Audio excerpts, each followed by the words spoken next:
we have none other than Mr. Ashan Thudugala.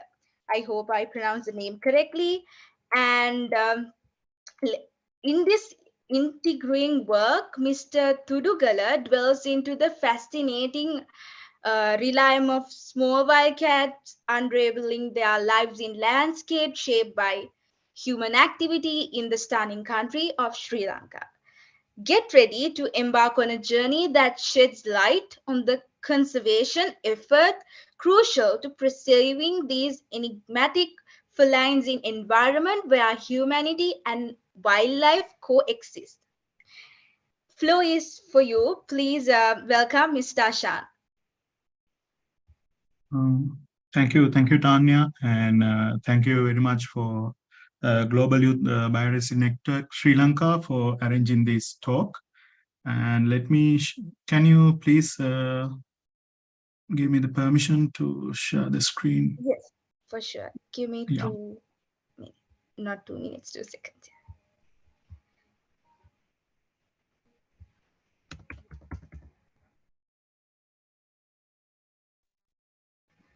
Uh, While we setting up the Zoom, I'll literally talk about the summary of my talk. So it's mainly going to be about the introduction of like our elusive three small wildcats in Sri Lanka, and also how we do monitor them, like per research and also for the conservation activities. And in the same time, we will be also talking about their threats and the conservation approaches that we have taken so far. So that will be the main outline for my talk today.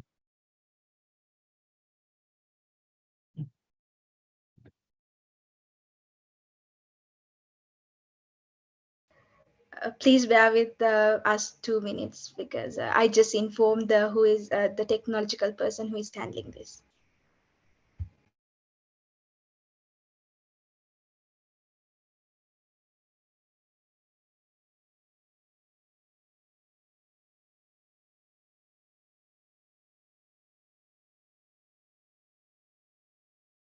Till then, Mr. Ashan, how did you got inspired?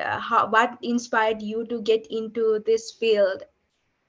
Would you like to share the story? Yeah, actually, it came from came from my childhood. From my childhood, I used to enjoy the company of animals and to explore the surroundings and things. So that's where all these things started. So yeah. And So can I I? believe, yeah, you can go ahead. Yes. Yeah, I think you guys can see the screen and hear me clearly, hopefully. Yes, we can hear you clearly So and we can see the yeah.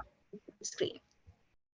Okay, then I'll go ahead and I'll be talking little fast because I think I'm trying to cover a quite long story through these 50 minutes of time that has already arranged. So I'll go fast, and if you have any question, I'm more than happy to answer at the end of this session or after through email or any media. So basically, my talk will be about small wildcat conservation in human-mediated landscape in Sri Lanka. And so from this topic, you can get a slight idea about how this talk going to be, because these animals are, packed inside these human prominent landscapes. So let's see how what are these animals and what they're facing and what are the conservation work that we're doing to save them.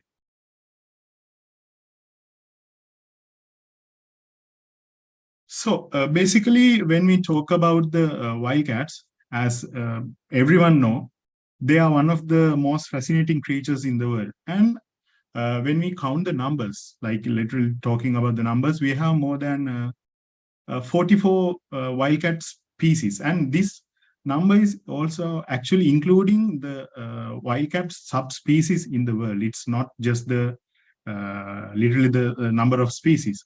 And these number of the total number of species are also changing with the time. Basically, we name that we have like around 40 wildcat species in the world. And these wildcats, we usually divide them into two main groups. And as you all know, these are like as you can see in the screen, we call them these set of animals, we call them big cats. It's mainly because of their size and their lineages and things. So I'm not going to talk about these things in details, but I'm just going all these in roughly, so you can have like kind of a flow when it come to Sri Lankan wildlife. And from this next slide, you can see how diverse these cat family are. And most people actually, they think and they mainly know about the big cats like lions, pumas, tigers, snow leopards, and all these big fellows. But they also have like their small counterparts, they are smaller cousins in the world, around the world, and in many different languages. And you can also see that we have maybe if you couldn't see my pointer, but in the right side corner, you can see our fellow house cat also. And they are also one from the cat family.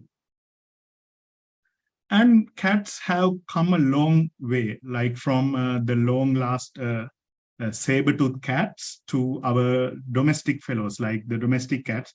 They have come a really long way. And this image, you can see, they have like derived from the saber-toothed cats like more than 11 million years ago. And they have come through like a vast variation of lineages.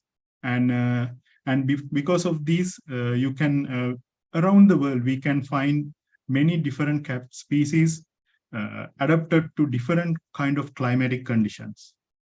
And this is one of the best example, and this from I think from Russia, Mongolia, and this side, these cats can be found. We call them manuals, also palas cats. As you can see, you can imagine the areas that they're living in. They actually live in the snow and the mountain areas. And this is also another species. We call them margays.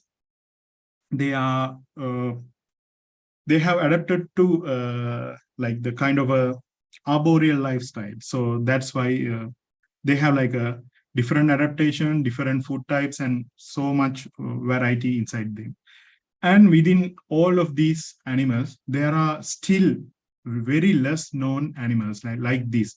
The Bornean bay cat is one of the rarest and least recorded species of wildcats in the world.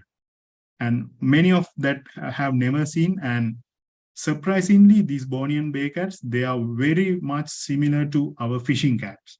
And you will know, and you can see the name is derived from bay cat. And the other one of the fellow that in Sri Lanka is called fishing cat. So they are actually water related species. So the names actually implies you can they kind of give a slight idea about what these animals are and what their habitat.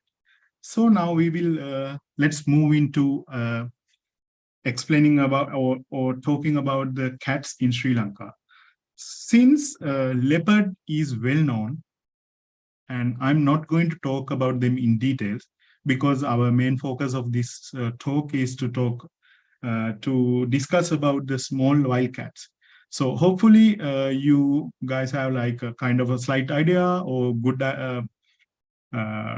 described idea about the leopards. So now I'll be moving into the other small cats. So first I will talk the second largest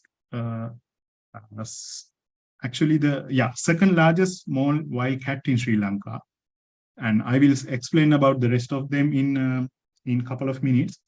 So which is a jungle cat, and scientifically we name them as Felis chows, which is also very much related to our house cat, which is the scientific name called Felis catus. So actually, they are actually same from same lineage. That's why they have like very much similarity.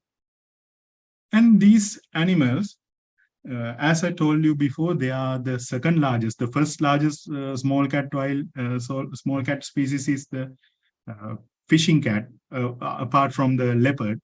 And actually, the jungle cat is little bit smaller than fishing cat. So we can literally call them as the second largest small cats in Sri Lanka. And usually, in this screen, you can see the body sizes. So I'm not going to talk about them in detail, but just remember that they are a bit larger than house cats and smaller than like a kind of a stray dog. That's just the body limit of these animals, and they are usually like more than 50 centimeters in length, and including the tail length, they can be like 80 to 90 centimeters long, and they can be weight more than 4 kilogram. And some fellows that I have seen, they are actually pretty large. So some of them are like 15 kilograms in size. And probably some of you have seen this animal. They have kind of a like a yellowish brown color in their body, and they are very well like Oh, we can we can actually distinguish them from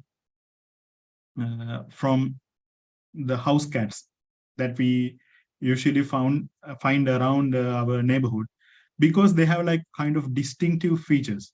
As you can see, just check their front foot. So in the top of the front foots, you can see front limbs. You can see kind of like a two blackish stripes, and these are actually very iconic for these jungle cats, and that's one of the major features that you going to identify these animals. And they also have like kind of pointed ears, and in the at the end of their ears, you guys can see in few upcoming photos, you will see them more clearly. And they have like kind of a black turf uh, at the end of their ear. And also they around the nose, you can see there are like clearly visible two white spots, so which is very iconic for these animals. And around the world, we have like more than we have more than 8 subspecies of jungle cats, and the one in the Sri Lanka, which is Felis chaus kelati, can be considered that subspecies. We can consider them as endemic. And this is another informative slide that you can see the distinguished features, as I mentioned before. And in the bottom of the slide, you can see their global distribution from sub-Saharan Africa to from northern Africa to Southeast Asia. They have like kind of a very long, I mean, very far dispersed distribution in the world. But these kind of like distributions have kind of shrink due to the human pressure and everything. And as many of these other cats, jungle cats are also like solitary in nature. Like solitary means like they act alone. So they hunt alone, they roam alone, and they usually live alone. And sometimes you can see that the male house cats also show these kind of behaviors. And jungle cats are similar, and they also act at the night time as all other cat species. Only the leopard have kind of a diurnal behavior, which is they active in the daytime. But mostly these animals are nocturnal, which means they actively stay or hunt, and they roam at the night time. And when we talk about the habitats, so you can actually find these jungle cats around the agricultural habitats and also near the water, especially in the dry zone.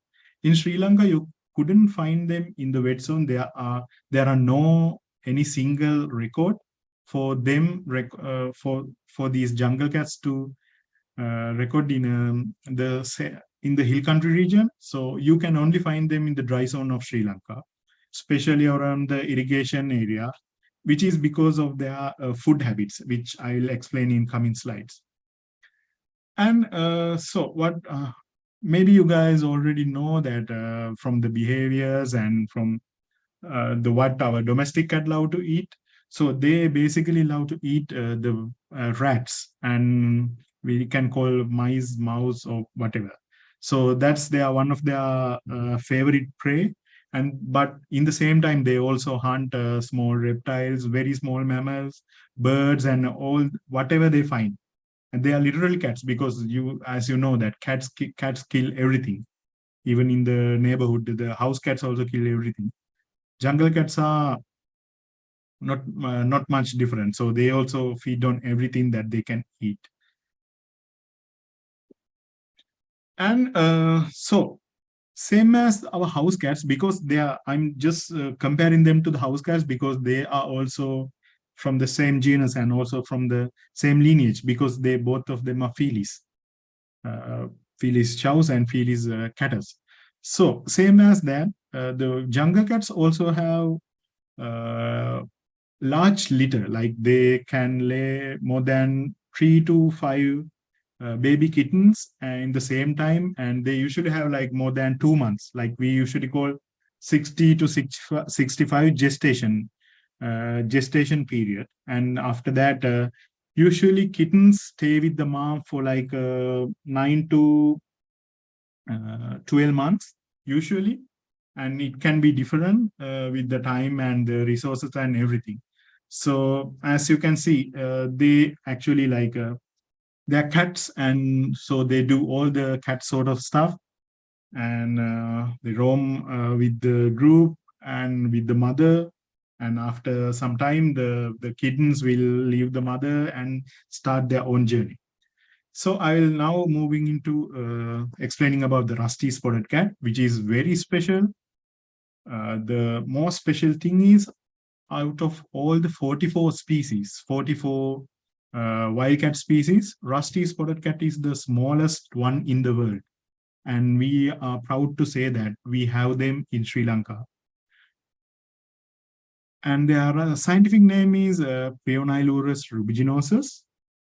And so, when it comes to identification, they are actually very easy to identify. They are very small, actually smaller than the house cat. Actually, you can take them in your palm, so it's that small. It's they are very small, and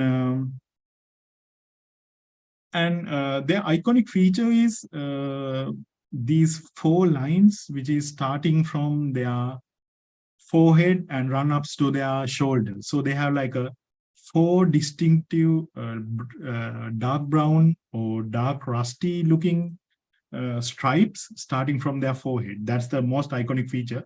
And they have the rusty color. Rusty means like in Sinhala we call it malakada color, which means the brown, reddish color. And even their spots are like the bit darker, but which also take the same color. And these are the size, so you can imagine how small they are. And they usually like maximum they can get is like 40 centimeter, which is very small. And you can see the tail can be like 15 centimeter or something. It's very small.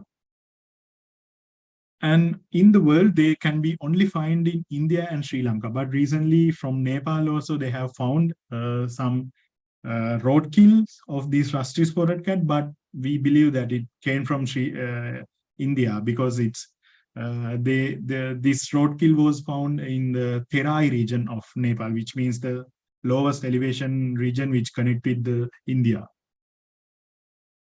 And in Sri Lanka, they have like a all island distribution, and from northern to southern, we can find them. But very less known about these animals, and not much research have done, which is because they are very hard to find. Like very hard to find, and they are so much secretive because of their size, and they are also with like really high attitude that you can see. They have like kind of a face that as like a kind of a mean looking cat face that they have. And you can see these four lines that I have explained before, and in the picture clearly. And as same as jungle cats, these rusties are also very much elusive. They also show like a kind of arboreal behavior, which means uh, they usually stay in the trees. They love to stay in the trees and they love to hunt in the trees. And so they have, like, we call them, it's a arboreal behavior. And they also like very light in size and very fast, and also solitary in nature, uh, and same as jungle cats, they active in the night time. That's why it's very hard to find these animals. So what do they eat? Like, so you can guess, I gave a kind of a clue. They live in the trees. So these animals, they literally hunt rats, mice, uh, like all the small kind of reptiles, and especially birds.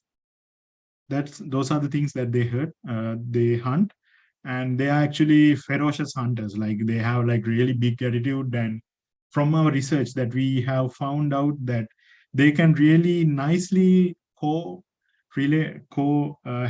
with the leopards, like their big cousins. They literally don't care that the leopard is there or not, because their niches are different. So that's why. And I'm not going to talk about them in detail actually. So when it comes to their reproduction, so same as jungle cats, they also have like kind of like a bit long than jungle cats. So they have like a more than 2 months of time of gestation period. And but not like jungle cats, they only lay, not lay actually, they only have one or two kittens. Maybe it's because of their small size.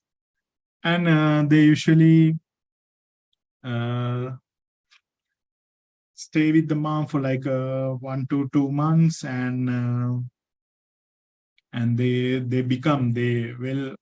are like quite adaptable from their very young age, and they will be start their usual activities in that these below mentioned time periods. And these are the some picture of kittens, so you can see that they are very tiny, very small in size. And when it comes to kittens, this is actually a big problem that you will see in my future slides. So they are actually hard to identify. So many people, even the experts, they mistaken the fishing cats from the rusty spotted cat when they are at their younger times. I mean, when they are kitten. It's because of their appearance and their patterns. But remember the iconic features that I mentioned about. And now I'm going to talk about the fishing cats, and which is the largest small cat in Sri Lanka, and also the largest member of Prionilurus genus. And as the name implies, so these cats, they love water, and they have very much adapted to these kind of water-rich habitats to thrive in these habitats. So they have quite adapted. And as you can see in the picture, you can easily distinguish them from other cats. Like, this is actually a male fishing cat. So that's why the picture look like they have a quite broader face, and they are pretty big. Like, I have found fellows that are more than 18 kilograms in size. So they are pretty large. They can hunt dogs. Actually, they hunt dogs, the stray dogs. So they are very like they're strong. So literally they are strong and bulky, and one of the coolest cats in the world. And you can see that they have more than four lines in their forehead. We usually call them, they have like six different lines, if you can see clearly, six different lines in their forehead, and which runs up to their their back, not the back, to the front limbs. And in these upcoming pictures, you can also see more clearly their distinguished features. And in the world, we have like two subspecies of these animals. And when we consider about their color, body color, we call them, it's like kind of a grayish color, also olive green, grayish appearance that they have. and they also have kind of a brownish appearance also, and it different from the area, and also the with the size and other environmental condition, and as same as the other cats. So yeah, sorry about that. So in size, I already mentioned that they are quite bulky, and maximum that I have recorded is 18 kilograms. But we usually find them 8 to 14 kilogram, 8 to 15, 16 kilograms. That's the normal range of the weight that we find them, and they are like the usually for all these cats, these the males are bigger and the females are smaller, and the body size, the body length for these cat is around 85 centimeter to 1 meter, including the tail. So not so large like leopard, but still they are ferocious hunters actually.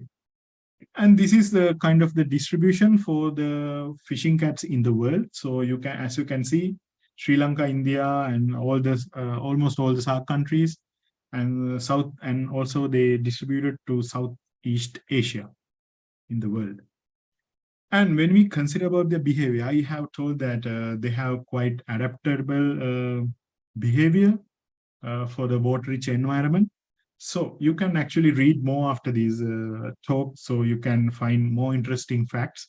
They can swim well. They have like a 2 layers of coat in their body, which means like two fur coat layers. So they have like they are well insulated around under the water, and they can even dive and hunt the fish and also the water birds and all the other species. And actually, these animals are like, even though their name is fishing cat, they also hunt everything that they find. They also feed on large array of prey species, and they have like a very distinctive features, like they can tap the water like to mimicking the movements of insect by their fingers, actually their toes, not fingers.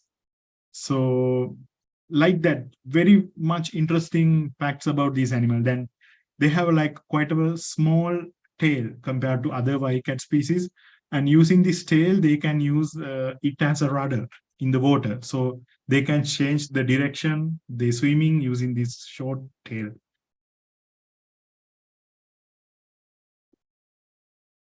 And when we talk about their family life, so as same as before, these animals are also highly nocturnal, and there are some records that they have found in the daytime. It's because of the, actually it's because of the human pressure. So their usual behavior is to active at the night time, but in Sri Lanka we even have like these animals in Colombo 7 area, which our sister project, the Urban Fishing Cat project, is doing, literally working on their behaviors and also their ranges in Colombo, just about their urban settings and urban behavior. And not like the other cats, like fishing cats, they also have like uh, sometimes 2 to 3 kittens they for the 1 liter, and not like jungle cats. I mean, jungle cats have like big litters, but not like fishing cats are not like that. And as same as other cats, they have like 2 months of gestation period, and the their kittens will stay with the mom for like uh, almost a year, and they will after that, due to their solitary behavior, they will leave the mom, and they will start their own journey. So now from now onwards, I will be moving into explaining how we monitor these animals, and I'm just explaining them roughly because of the due to the time constraints. So we primarily use the camera traps, which is a kind of a camera that is modified to take images and videos and time lapse due to the thermal changes, and also to the movement in the background. So you can, if you are not familiar, you can actually search in Google about more about these this tech. So this is our primary tool. Sorry, this is our primary tool, and we also use the GPS collars, GPS, VHF, GSM collars, and these kind of tech that we are using to monitor their home ranges and how they use in their habitat uh, in Sri Lanka and also around the world. And in the same time, we also use their park marks and other indirect evidence methods to locate these animals. And from this image, you can see that you can actually quite distinguish a dog from the cat paw mark. And in the field with the experience, you can easily distinguish these features, and you can get an idea where these animals are and where they not roaming around. And we also use citizen science as a main tool. And we also have a platform that you can actually try after this talk, which called save.cat. Please remember that, save.cat. And so whenever there is a like kind of an incident like roadkill or injured animal, and whenever person around Sri Lanka or in the region, whenever they see, they can actually report it to this platform. So we have like quite a large data set by now from like past years of work. And this is kind of a citizen science project that we gather the information from citizens around Sri Lanka and trying to build a database. And we also do a lot of personal interviews, and we also collect the death records and veterinary records. And we working very much closely with the Department of Wildlife and also the Forest Department. So so we get more information also from them.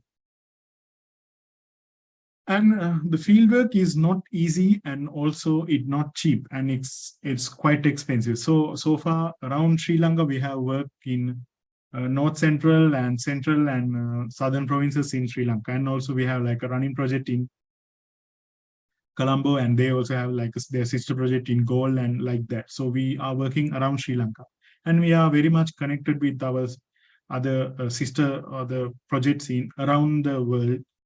And also we also very much connected with the other small wildcat projects going around the world. And this is literally field in the field, so it's not easy, but we have like so much beautiful memories and so much stories to tell about these things. And these are some images from the field actually.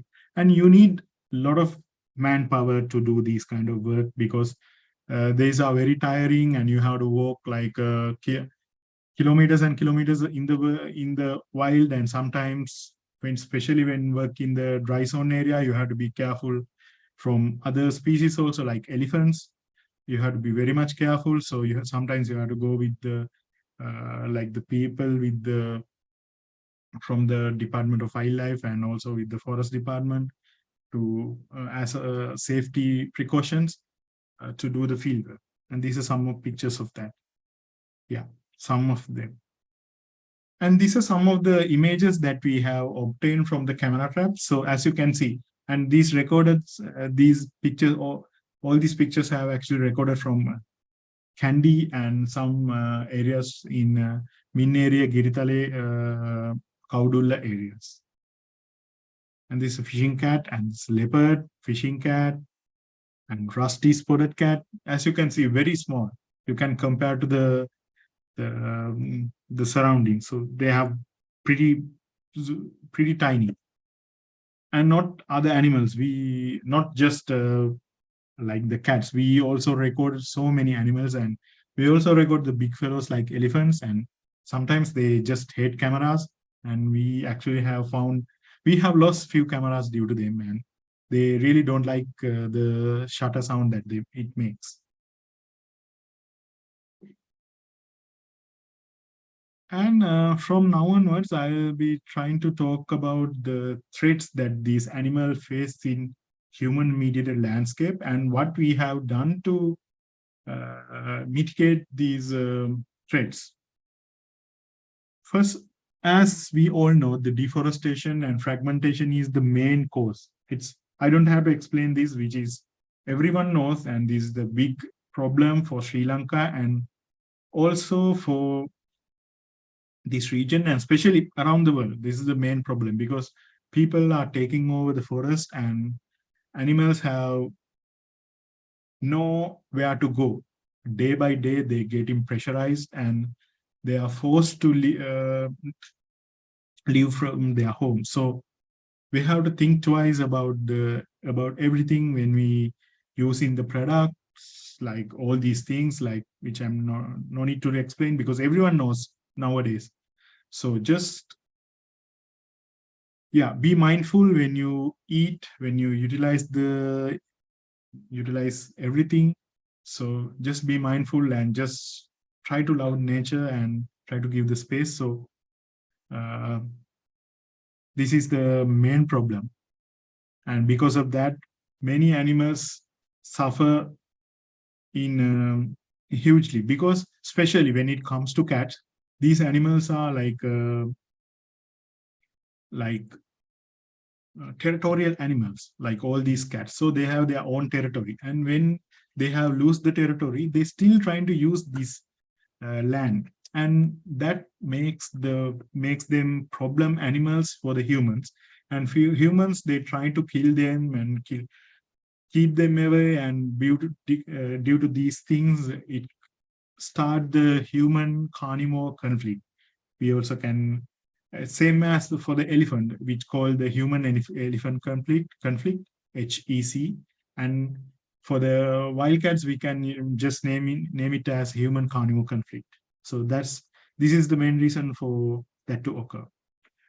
And for the small wildcats, this is the main problem.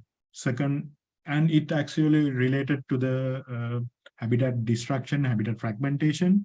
As I mentioned before, these animals are territorial, so they usually move across their habitat. So, and because of that, and in the same time, they are nocturnal animals. So, due to that, they get to hit in the vehicles as it's many times. And because of that, we have recorded so many deaths from like the 2014. Actually, the actual numbers are very much high. These are the only one that we have recorded. So you can see some of them, and all of them from Sri Lanka, not from other countries. All of them from Sri Lanka, and some of them have we personally have collected, and some have came through our network, and some from our citizen science projects. And not only fishing cat, even the inside the parks and things, they also getting killed. And as you aware, these are the leopard death, which was recorded inside Yala National Park due to the speeding safari jeep, which is very highly unethical behavior. And these things happen everywhere in the world, and also in very much in Sri Lanka due to high fragmentation and unsafe driving and many more things, and which is a big problem. And in Sri Lanka, there are also some areas, not everywhere, which is very less for Sri Lanka actually when we compare to some our Southeast Asian countries. We still not even people much know aware about it, but still these animals are killed for their meat, skin, and also to use them as their part for the indigenous medicine. I'm not going to explain them very much, but just because of uh, the constraints, and but still, just to get idea, these things happening in our country. Not only the these animals, like even these kind of rare animals, like you can see it's a black leopard, and this was happening in southern Sri Lanka years ago. And as you can see, the neck muscle area is removed, and these are just due to the humans, like the placebo beliefs, like they same this. You can actually similarize this to the causes like rhino horn and tiger teeth and all these tiger claws, elephant hairs, and all these things. Same incident and same base.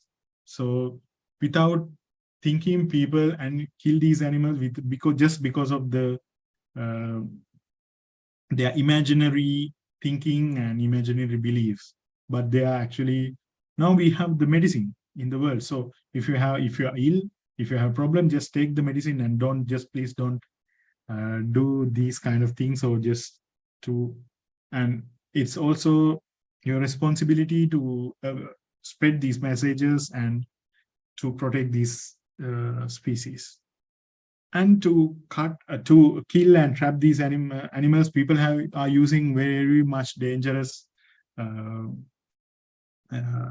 methods and tricks, and sometimes not just to kill these animals, sometimes to reduce the number of problematic animals, like for the, especially for the farmers, like wild boars, porcupines, and monkeys. So people using snares made out of bicycle cable, which is a big trouble for these kind of small wildcats, and also the, even for the elephants, as you guys are aware.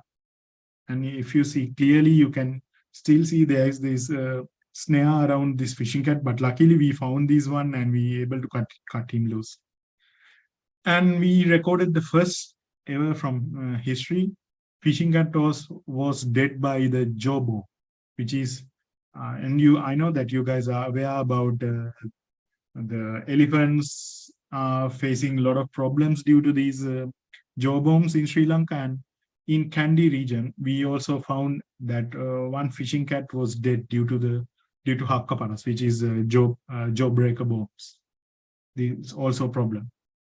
And most of these things happen due to lack of awareness and misidentification. And from our childhood, what we see is like whenever there is a leopard or tiger, it's trying to attack the human or the people or the babies.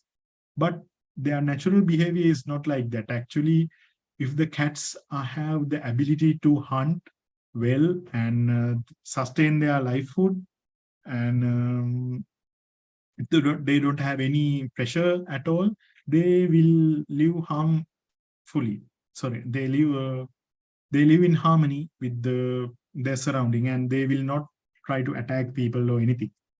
But we are the one who break that chain. And so in Sri Lanka also, we have found some, we have recorded very minimally, we have recorded some incidents like the leopards try to attack and these kind of things.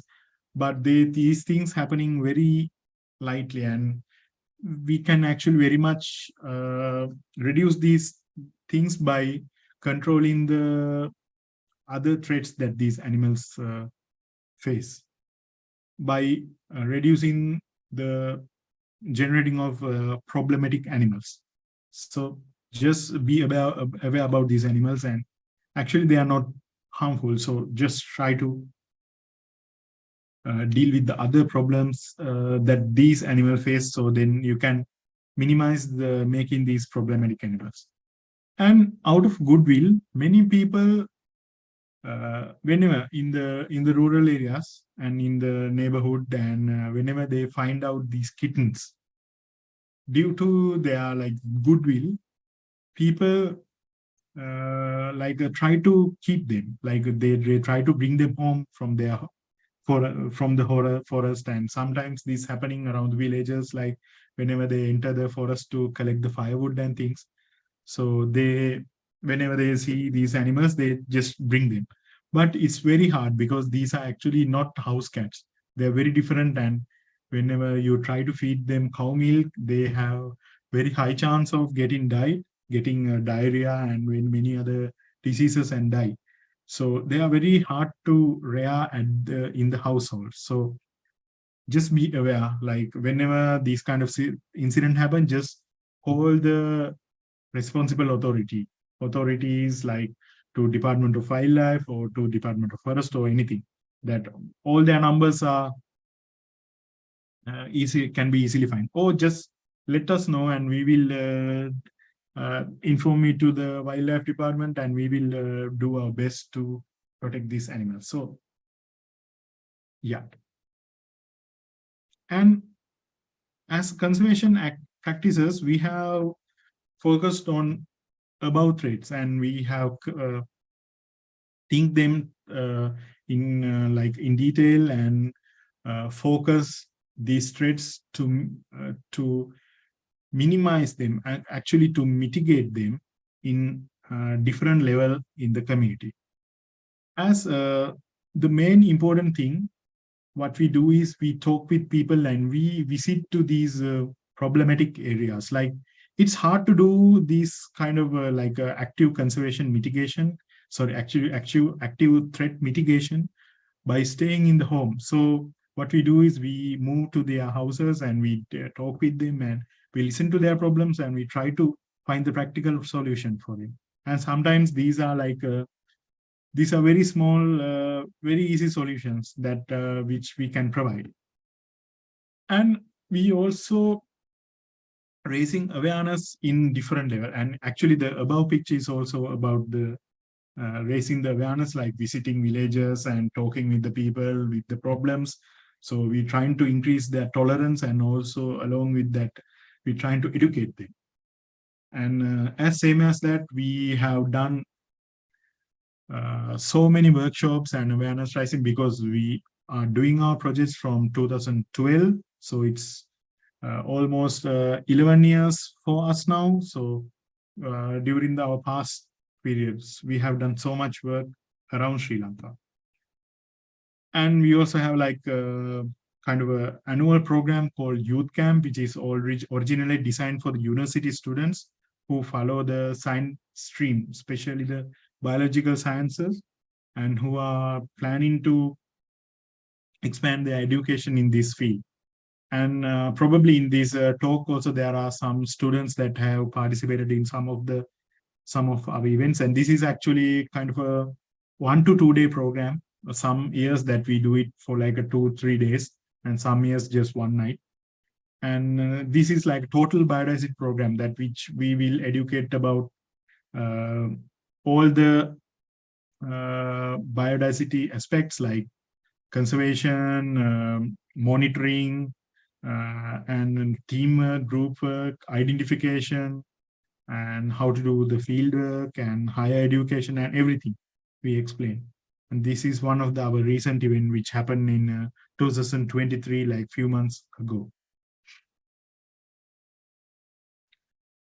And we also visit to the schools, and especially we are trying to go to schools with low facilities and also far away from the cities to far away from the cities. So we try to educate these young generation and trying to make them our next upcoming animal lovers, the group of animal lovers, and who will someday that taken over our country.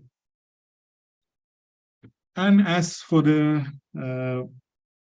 roadkill problem, just to try out that we have placed some road signs, including the information boards in Kandy area, which we are planning to expand around Sri Lanka with the time, because these are like very time consuming, and because you need permission from so many places, like from the road development authority and police departments and so many government authorities that you need to get the permission to do these kind of things. So it takes a lot of time and a lot of effort, but successfully we have completed one effort and project, and we planning to expand around the specialized roadkill areas that we have monitored through our network of data. And we also do these kind of like promotion through the artwork and infographics and many things. And I know that some of you that have attended to our events that could have like some of our artworks and information boards. And we also working very closely with the Department of Wildlife, and we sometimes handle the rescues and we hand over them the animals. And around Sri Lanka, yeah, and around Sri Lanka we have already running 5 rehabilitation centers, which were maintained and supervised by the Department of Wildlife veterinary units. And these are like the actually the general public couldn't visit these places because we're trying to keep them away from people. Actually, these big cages, big these are like house-like structures.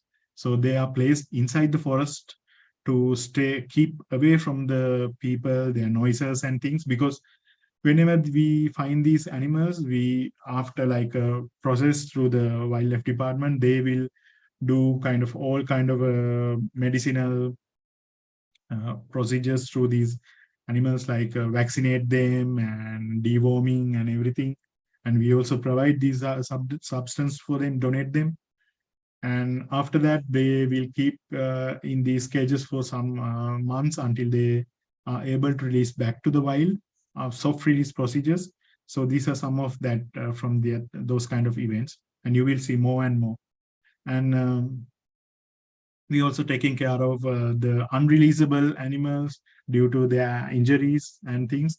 And this cat that you can see in the slide, her both eyes are blind. It's because this was happening in Anuradhapura area, and in that area they have that these fish ponds. So this female cat used to visit these houses, and someone have poured hot water to his face. So his face was badly damaged, and his both eyes were like um uncurable. So we had to take him in and rescue this animal. And these are some of that kind of facilities that we have built in the past years. And these are the rehabilitation facilities that actually the no one can enter. So, and we have got many requests from like the photographers and some people to get try to get the permission to enter these facilities. And I have to request, like, please not to uh, I mean request such like a request, because we trying to keep them away from people. Even only the caretaker can allow to enter these uh, at least to get closer to these animals, because these are like these animals will be released back to the wild and as wild animals. And this is one of the centers in the new centers that we built. And even this year we have built one in Ampara wildlife veterinary facility, which will work as our the most newest addition for the small wildcat rehabilitation. And these are some of the vaccines that we import from countries like UK and US, and by collaborating with the foreign zoos, especially the Cincinnati Zoo in America. So through that, we donate this vaccine to the Department of Wildlife, and this will treat to all these rescue and rehabilitated animals. And what another thing that actually I'm close to finish my talk, so bear with me for a few minutes. And as for the community enrichment, also to promote the community guardianship program, we are working with the close by communities in the human mediated landscape to increase their tolerance and also to increase their awareness. And in the same time, we're trying to give them something back from us. So, and we believe that we can somehow increase their like their daily life by giving something like through our program. So we have two running community enrichment program. First one is the Tree for Cat program, and second one is the Chicken Bank program. And through that, we have given out chicken coops and chickens. We call them the village chicken, like in Sinhala we call them gamkukulu. So we have given them, and we're trying to promote kind of a community guardianship. And these people also know that they get these benefit from due to with the bond to protect their surrounding and protect these animals, including these wildcats. So they are actually bound to protect these animals. Then they become our local guardians for these kind of community uh, conservation oriented areas. And these are some pictures of these kind of events. And we also visit to the small scale social and small village societies and groups to promote the environmental education and also to increase their tolerance. And we listen to their problems and we talk to them and through our team. So that's what we do to engage with these community enrichment programs and things. And for all these works, I'm getting very good support from our government, Sri Lankan government, also through the Department of Wildlife, and also through many funding support from these mentioned organizations around the world, zoos, private donors, private organizations, and many more. And thank you very much for listening to my talk. And I would like to thank you, Global Youth Biodiversity Network Sri Lanka, for organizing this talk. And I'm open for any question that if you have anything. Thank you. And please, these are my websites and also my email and our website name. Our website name for the Small Cat Advocacy and Research is scar.lk, which is scar.lk. And you can find so many opportunities and so many information there about these animals and things. And we also have many like the volunteer opportunities and things coming up. Actually, currently we don't have because everything is filled up so far. So yeah, question floor is open for question if the time permits. Thank you.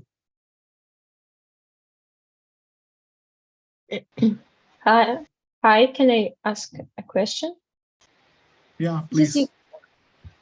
Thank you. I wanted to say thank you for the very interesting talk. And um, I have maybe two questions. The first, you were talking about small wild cats in Sri Lanka, and you Yes. named jungle cat, fishing cat. Are those cats all endangered, or what conservation status do they have? Okay, so actually recently they were downlisted. So before 2018, they used to be endangered. Actually, before 2015, they used to be endangered around the world, but their conservation status were downlisted to vulnerable by the IUCN species review, which I'm also actually in part of that. It's due to their more information and more work around the world.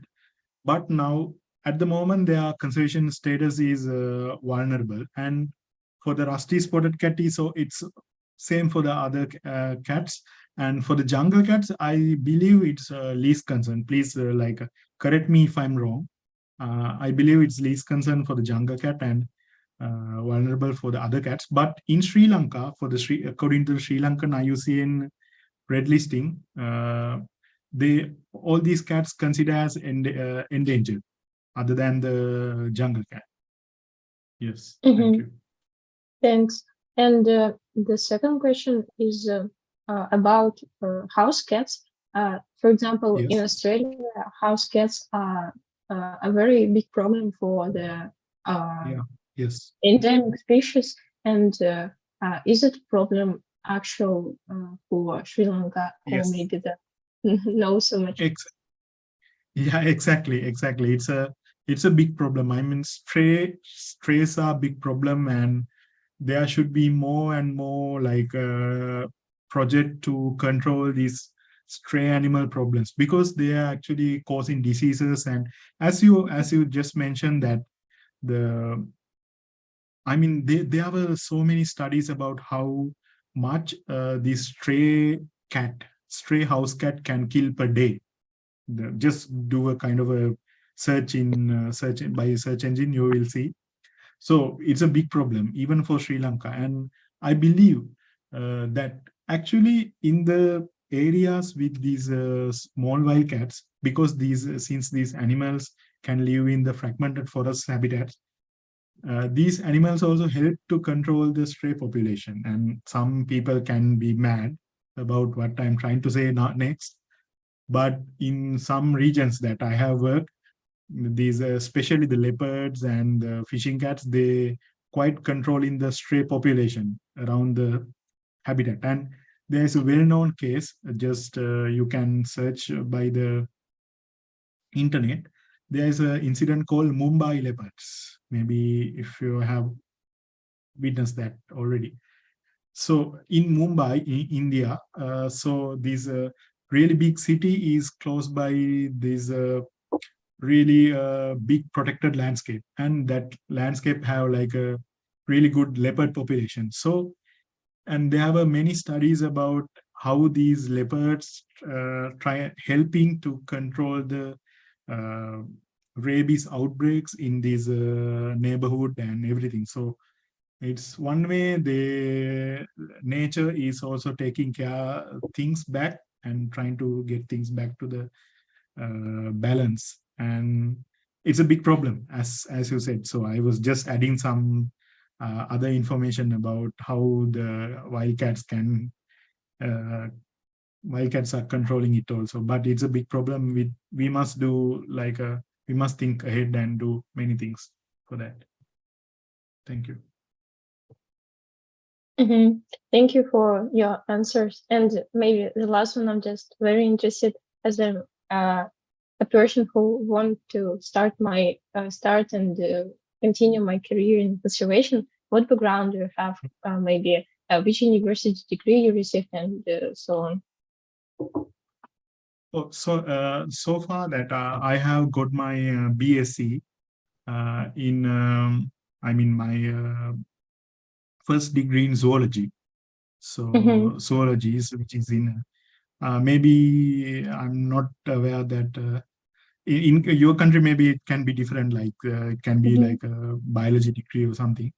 But for me, I started as a zoologist, and I did primarily did zoology as my undergrad subject, and then I moved forward with my higher education with like the postgraduate education. Currently, I'm engaged in actually I'm in China at the moment. So I'm doing a postgraduate there at the moment, but in the same time, I'm visiting Sri Lanka and time to time and continue my project. And we have like a running group there. So our team, they are actively do everything to uh, all these things time to time and with our supervision and all these fundings. Yeah. Thank you. Thank you very much. No worries. Thank you. Excuse me, can I ask a question too? Yes, please. Yes. Is there any are there any recorded records about the interbreeding between house cats and jungle cats or other small cats? Yes. So if you have been to Kataragama, Hambantota area, they are actually, because I witnessed this, there are some cats, some house cats, they exactly look like jungle cats. And they are that you can't go near them because they are like very aggressive and they are big in size. So there is inbreeding, but we haven't witnessed any inbreeding between the other species because, like, as you know that so the jungle cat and house cat, they are from same genus, so they can actually interbreed. But the fishing cat is big one, and the fishing cat actually kill house cats. Yes. So they just eat the house cat. So but in Sri Lanka it's happening, and around the world it's there. So there are many inbreeding happening. And that must be a problem for the gene pool, I think. Of course, exactly. That's why I think that as Kate mentioned before, like stray controlling is a big thing that which is not much happening in Sri Lanka as far as I know, because I think before all these problems like COVID and economic crisis, these kind of projects were there, like, you know, there's this nuttering project and controlling the stray dog, stray cat population. It was there in Sri Yes. Lanka, but I haven't witnessed. So if someone is planning, that's something very good to start. Yes, sir. Yeah. Yes, thank you. Thank you so much. Yes. No worries. Thank you.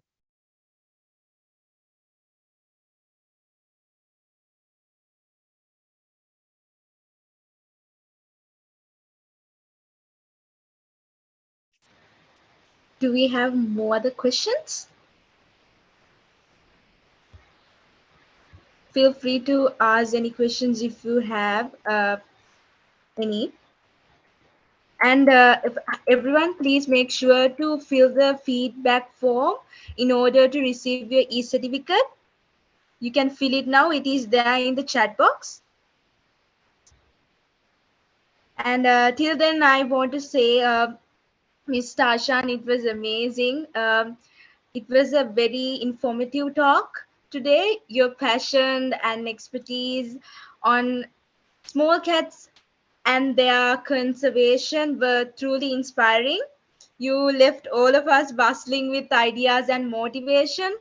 Really looking forward to see all the good work and planning to collaborate with you more in future. Thank you very, very much. Yeah, thank you. Thank you for organizing this and also for the invite. Thank you. And if Thank you. anyone have question and like in your mind, just reach out and I will answer with my time actually. Yeah, even everyone can reach Gibbon, so we can share all the details you shared in the presentation. Sure. We have them, Sure. so we can send it them to you, and you have sort out all the questions you have. Thank you so much, Ashan, and thank you everyone for joining. Hope to see you Thank you. soon in our next monthly meeting, and please keep stay tuned with our work. We will be keeping you all posted on our monthly meetings through our social media platforms. Thank you so much. Take care. Good night. Thank you. Take care.